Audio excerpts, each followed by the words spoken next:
Hey everyone, Hannah here for Finance and Fun Stuff, and today I'm coming at you with another finance update. This is our finance update for the month of August 2023, and I'm so excited to share how our finances have moved in the last 30 days. If you're new to this channel, first of all, welcome. This is a channel centered all around both mine and my partner's finances, and all of the amazing things that by taking control of your money, you are allowed to do in your life. That includes investing, but also all the fun stuff that comes along with it, like being able to go out to more concerts or events and be able to spend your money accordingly to what your current goals are.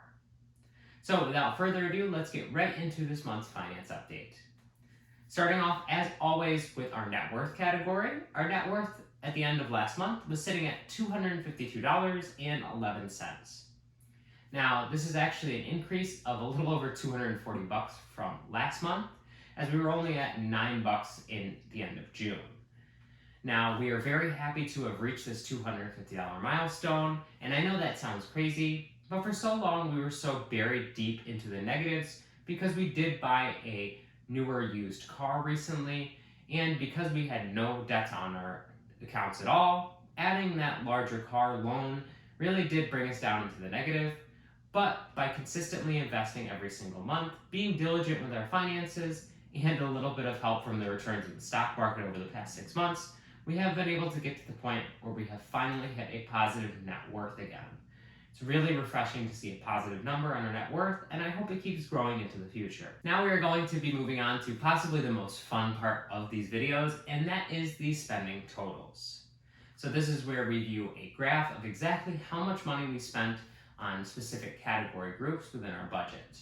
Not included in here is our no matter what category group, and that category group includes things like rent, car insurance, phone, internet, those kind of very consistent expenses that are not going to change every single month. I don't include those in here because I feel that they are really irrelevant and they would take up the same exact block every single month. It's more important to see how our money is going that is not on those things that we need to spend money on every single 30 days. So looking right in here, we're going to see that the highest category group on this list is our wellness category, sitting at damn near $1,500. Now, that is really insane that we did get up towards $1,500 this month, but it was really a combination of a couple different things.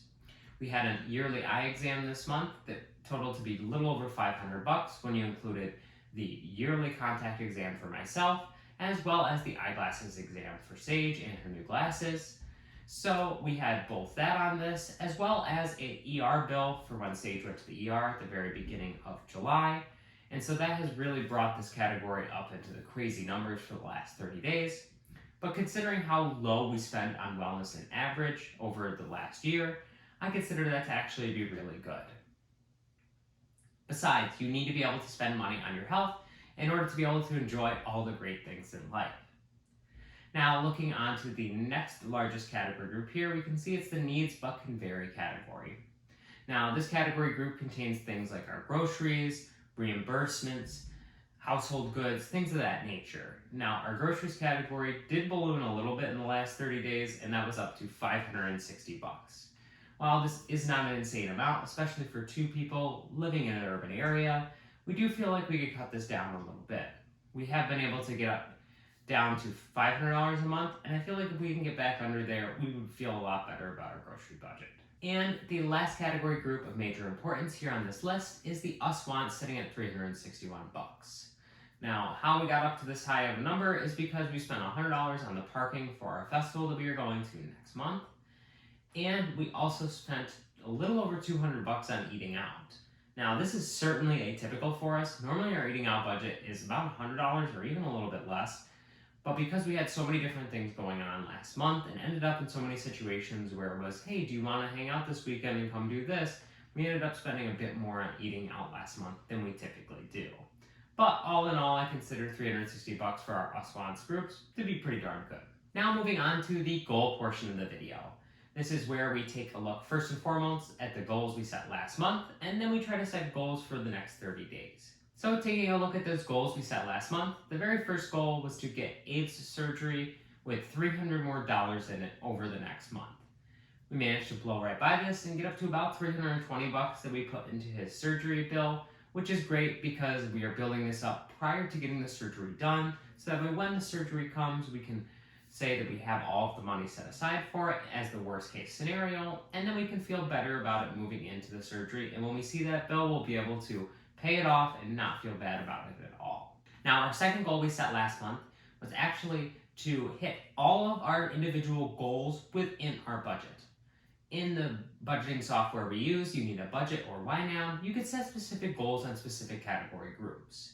Our original idea was to adjust these totals so that way they would match more in line with our actual income every single month, even though it does vary slightly, and be able to hit these goals every single month, meaning that we are hitting what we want to hit every 30 days. But unfortunately, we found out that this is really not sustainable for us moving forward, and that we just do not have enough money in our budget to be able to hit all of the things we want to do. And we realized that these are goals at the end of the day, and we're just going to kind of have to pick and choose a little bit between some of them. Obviously, some of the categories we are going to need to hit, for instance, the car insurance, we need to be able to put an exact amount of money in every single month, so when that bill hits twice a year, we can pay it. Or for the auto repair category, we know exactly how much it's going to cost to be able to swap the tires off, things of that nature. But there are some categories that are a little bit more variable that we will have to decide on the fly how much money we can put on there. But it's nice to have that goal there to see this is how much we would like to put in there in an ideal world. These goals are also really good for us when we get a bonus or anything like that, because then we can see, okay, these are the things we definitely want to be able to put this bonus money towards. And the last goal we set last month was to invest $250 post-tax into our Roth IRA accounts. Now, we did not hit this one either, and we only invested $100, but I want to explain a little bit why.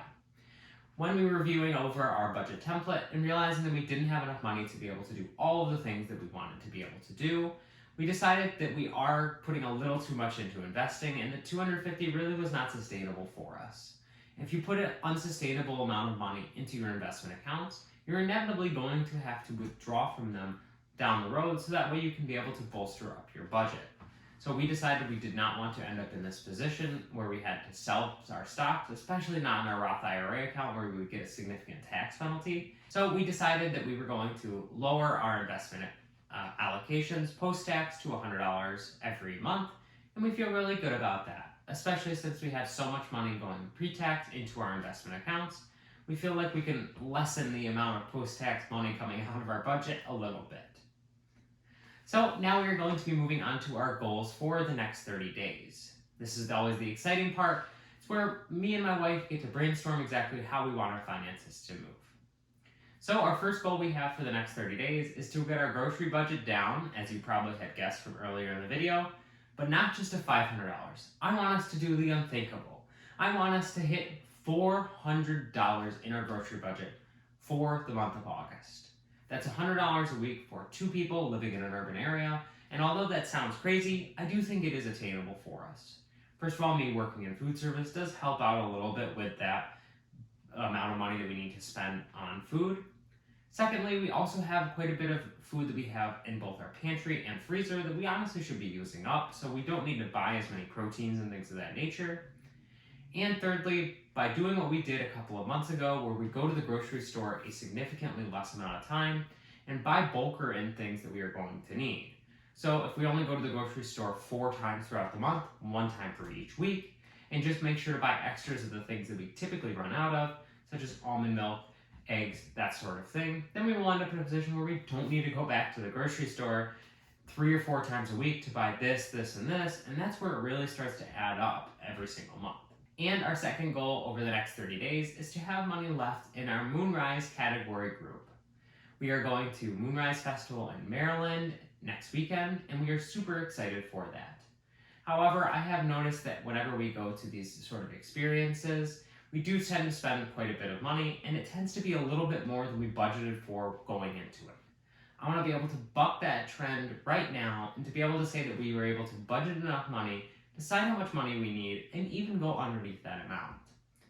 So I think that we are going to be setting ourselves up for a very good position in the future to be able to do this. And I think the amount of money we have in our Moonrise category will be able to suffice, especially since it's only going to be a quick 2-day vacation. So that's all I have to say for this month's finance update. As always, I love sharing all of our financial journey with all of you online. and I would love to hear about yours down in the comment section below. If you enjoyed this video, please make sure to give it a like, as it really helps my videos grow and spread out around YouTube. And last but certainly not least, if you want to see more of these finance updates, as well as some other fun related content on this channel, then you're going to want to make sure you are subscribed. Thank you all so much for watching, and take care.